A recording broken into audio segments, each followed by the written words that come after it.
One of the questions I get a lot is, how do I make a budget? This is the most effective and efficient way that I found to create a budget that works for somebody. Hey, so listen, I get it. Budgeting actually sucks. It's no fun. It's tedious. It's arduous. It's probably the worst part of financial planning that, in fact, we call it the B word of financial planning because it's just no fun.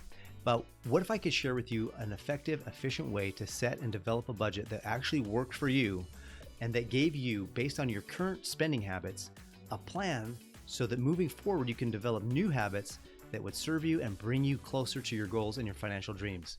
That's what we're going to talk about in this video. So let's get into it. My name is Paris Clough, and this is Financial Self-Reliance. I absolutely love helping people manage, protect, and grow their money. And in this video, we're going to talk about how to manage your money more effectively and efficiently by creating a budget that actually works. A plan, a money management system, a tracking system that actually works based on your current habits and how you spend money currently.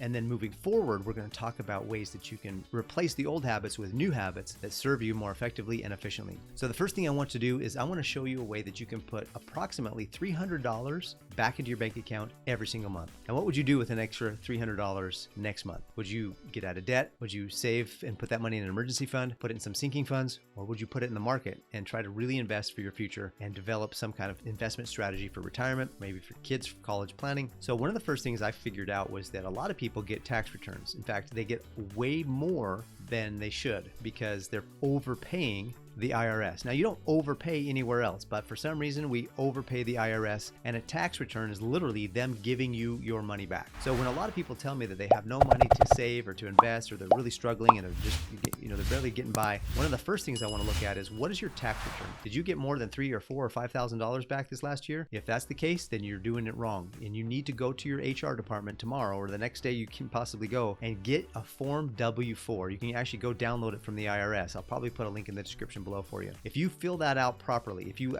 actually go through the instructions in the workbook, it is simple. It looks daunting because it's an IRS form, but it's not that scary if you really read it properly. Basically, go download the form or get it from your HR department, fill it out properly, and then turn it in. And I promise you, if you do that right, you'll probably get yourself another $300, $400, maybe $500 a month back into your paychecks because you've been overpaying the IRS inadvisedly and probably didn't even know it.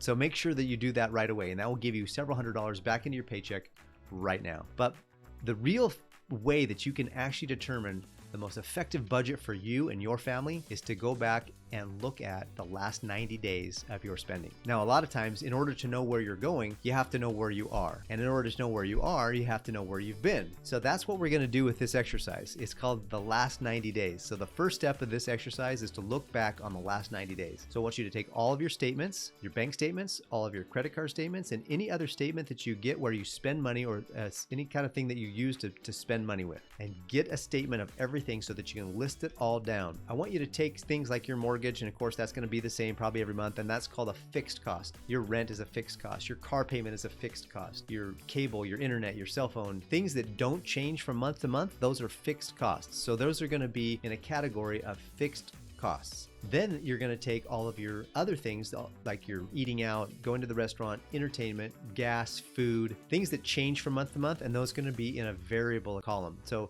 you literally go through your credit card statements, and if you went to a restaurant, put it under eating out, put it under food, put it under entertainment. If you went to a movie or you went out on a date, if you went to an amusement park, put that under entertainment. If you went to the department store and bought some clothes, put that down under like a clothing budget. Let me give you an example here right now. So this is an example of something that I would use. This is basically just the generic things. If you have more than this, that's fine. If you have less than this, that's fine. But this is just kind of a generic idea. So you'd have your rent, your mortgage as a fixed cost. You'd have your utilities, gas and electric. You don't always use the same electricity every month. Every gas and electricity change, so that would be a variable. Cable, internet, phone, car payment, insurance, registration, student loans. Those are going to be fixed payments typically. Things like gas, maintenance, car maintenance, credit cards, groceries, clothes, personal items, entertainment, eating out, and other expenses. Those will all be under the variable category. It's important to figure out what is fixed and what is variable, because the variable expenses you can actually work on and you can change more quickly than you can the fixed expenses. And we want to start with something, and we want to start with the easiest, most obvious things first. So those are going to be your variable expenses. Okay, so the next thing you want to make sure to do is keep these statements separate. So for example, as you're listing out everything that happened in the month that you're in on the statement that you're in, you're going to want to keep that in that month. So let's say that you're doing this and it's April. So the last 90 days are going to be March, February, and January. So in this particular example, I've got January, February, March, and then you're going to take the average. So your rent, your mortgage should be the same, January, February, March, shouldn't change. That's a fixed cost. But your gas, how much you spent to buy gas, depending on where you live, or depending on how much gas costs, you're going to have a different price or a different amount of spending in the gas category. You're going to have a different amount of spending in clothes. Some months you're going to buy a bunch of clothes, and other months you don't need any clothes because you've already bought them. So you're going to keep an average there. Personal items, entertainment, eating out, other expenses. So all those things are going to be different each month. So in January, what did you pay for rent? In January, what was your car payment? In January, what did you buy? How much gas did you buy? In January, how many times did you go to the restaurant? In January, how many times did you go to the movies or go out to have fun with your friends? And then February, do the same thing. And then March, do the same thing. And then you want to take an average. Now, this is really good to do on a spreadsheet because you can just click the button and it does the average for you. The average now is your budget going forward. That's actually an average of what you're already spending, things you're already spending money on. You can put into a category so that you know what your average is. Now, some months are going to be higher than others. That's why you take an average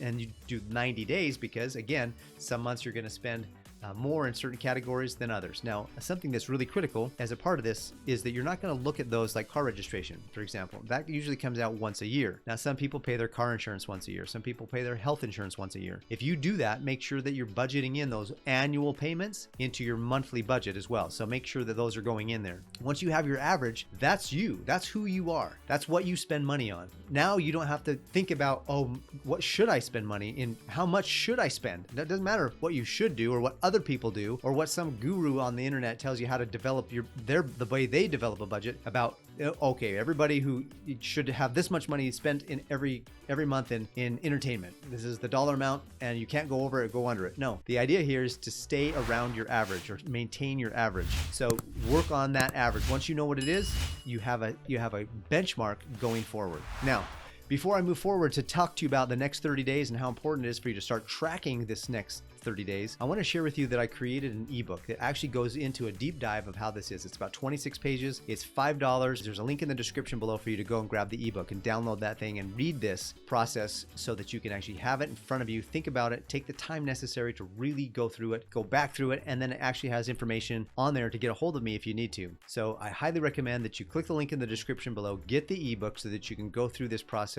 in a slower, more methodical way so that you really are taking it all in and you're really making the changes necessary to build a budget that works, that's tailor-made just for you. So this is critical. I don't know if you know this, but most millionaires will tell you to the dollar how much money they spend in each one of these categories every year. They'll tell you how much money they spend in clothing and groceries. They'll tell you how much money they spend in cars and insurance, and they'll tell you how much money they spent in all these different categories. Most millionaires are actually very frugal. Most millionaires actually keep and track their money. They know where it's going. They know how much is coming in. They know how much is going out, and they track it. They keep track of it. Now, did they call it a budget? I don't know, but I know they call it a money management system where they keep track of all of their expenses and all of their spending. So this is critical for you to do. Now, to develop the habit at first, it's going to be more tedious and arduous as you really change the habits you have right now. More than likely, you're the kind of person that just spends money and hopes it all works out. Well, if that's you, it's time to really buckle down and get more focused on creating a way for you to track your money and be more responsible actually for your expenses and for your money. Your money is a resource and you can use it in many ways. Once that dollar is spent, it's gone.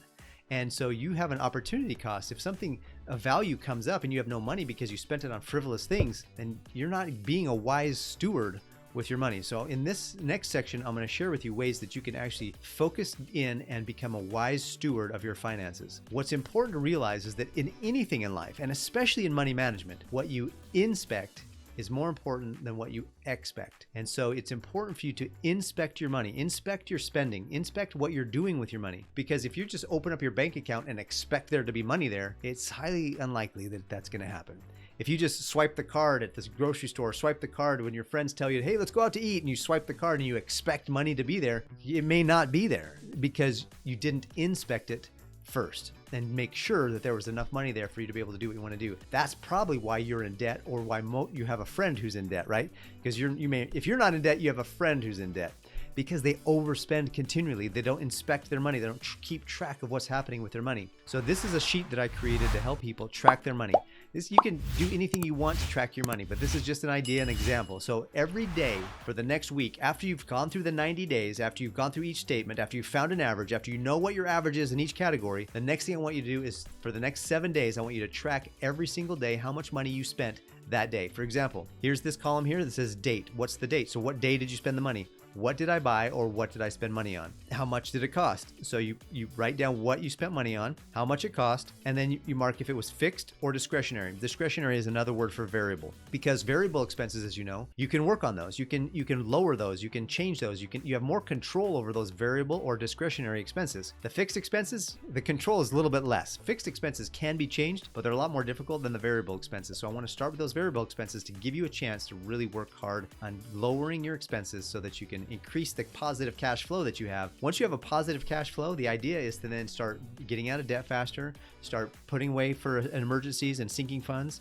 and saving up for things, saving up and buying things with money you already have saved. Imagine that. And then also getting and developing a retirement plan or an investment strategy so that you can retire someday, or that you can have some financial freedom at some point in your future.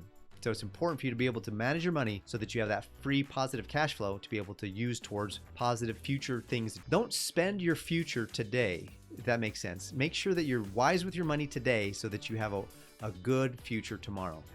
At the same time, don't be a miser such that you're always thinking about the future and you're never really enjoying the present. That's why you want to keep an average. You want to keep your spending around the average that you have, and if you can, try to lower it a little bit each month. So something that I do after that first week, every week, once a week, I spend an hour or two going through all of my expenses. I open up all my bank accounts, all my credit card statements, and I go through and I categorize all the money that I spent and make sure that I'm on track for my spending for the month. So if you track it once a week, you'll always be on track every month, or at least you have a better chance of being on track monthly because you're tracking it weekly. I track it every morning on Tuesday because by the weekend and Monday and by Monday night, everything's cleared to the bank and everything's showing up on my statements, and I can look and see what's cleared to the bank. I can really keep track very efficiently. And now if Monday is a holiday, then I'll typically do it on a Wednesday. But the point is that I take time every week, about an hour or two every week, to make sure that I'm tracking my finances. It's also fun to get to the point where you actually start to track your net worth, then you start tracking your investments, and you start tracking your dividend portfolios and everything else. So I hope you really got a lot out of this video and you really found that this is a valuable way for you to be able to create a budget that works for you. It's so important for you to create a money management system that works. One of the questions I get a lot is, how do I make a budget? This is the most effective and efficient way that I've found to create a budget that works for somebody. And then as you go forward, you can tweak it and adjust it and make it even better. If you missed the last video I produced, you can find it here. Go ahead and subscribe to the channel up here and check out this video up here that YouTube thinks you might like.